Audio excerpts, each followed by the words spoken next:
생리통에 대해서 질문하셨는데 이제 어머니가 물어보신 것 같아요. 따님은 고등학생이고 생리통이 굉장히 심한 상태예요.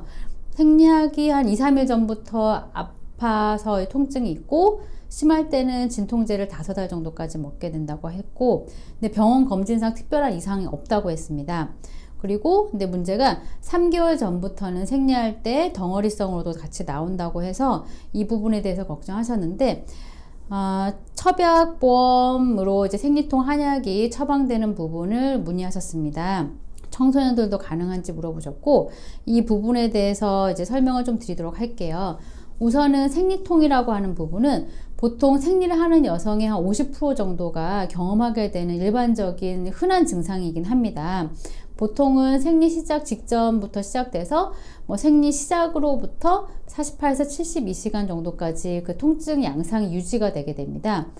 통증의 그 양상 종류를 보면 우선 가장 흔한 거는 배가 아파요 하는 복통, 이제 아랫배가 자궁 있는 부위 위주로 약간 콕콕콕 한다든지 아니면 쥐어짜는 것 같다든지 아니면 싸르르 하는 통증이 이 강도가 극심해서 계속 이제 허리를 못 펼 정도로 아픈 상태, 복통이 있는 경우들이 많고, 그리고 치골 상부에 경련하는 통증을 느끼기도 하고, 이제 요통, 허리 쪽에 통증을 느끼기도 하고, 허벅지가 저려요 이런 느낌을 같이 받는 경우들도 있습니다. 그리고 두통, 의외로 생리통으로 두통을 경험하는 분들도 많이 있습니다. 이렇게 통증 양상의 경우가 있고, 이 외에도 생리통에 해당하는 증상 중에서 소화기 증상이 미식미식거리거나 혹은 구토, 이제 자꾸 토하거나 혹은 지나친 설사를 하는 등 이런 양상의 위장관 증상들도 같이 경험하게 되는 경우도 있습니다. 그리고 정말 심할 때는 실신하거나 혹은 응급실에 가는 경우들이 생기기 때문에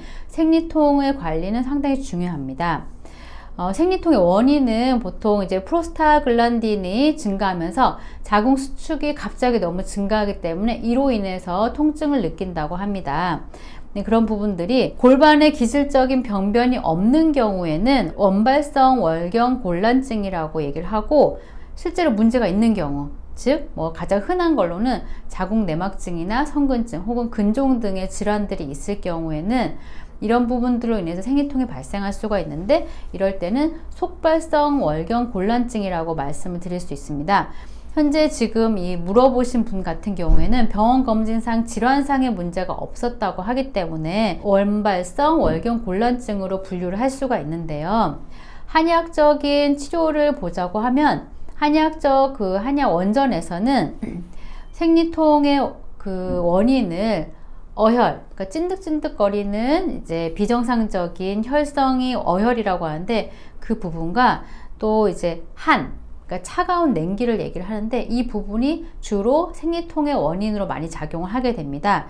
이런 부분들 외에도 혈열, 그리고 혈허, 기체 등의 한의학적인 변증 원인에 따라서 처방 및 치료를 다르게 하게 되는데요. 생리 치료를 언제까지 하게 되냐 여쭤보게 되시는데, 그런 부분들에 있어서 한의학적인 치료로는 보통 2, 3개월 정도를 권장을 하고, 생리통의 강도가 점점 줄어들었다고 하더라도 그 부분에 대해서 바로 치료를 딱 스탑하지 마시고 점점 그 치료 간격을 띄어가면서 보는 것이 중요합니다.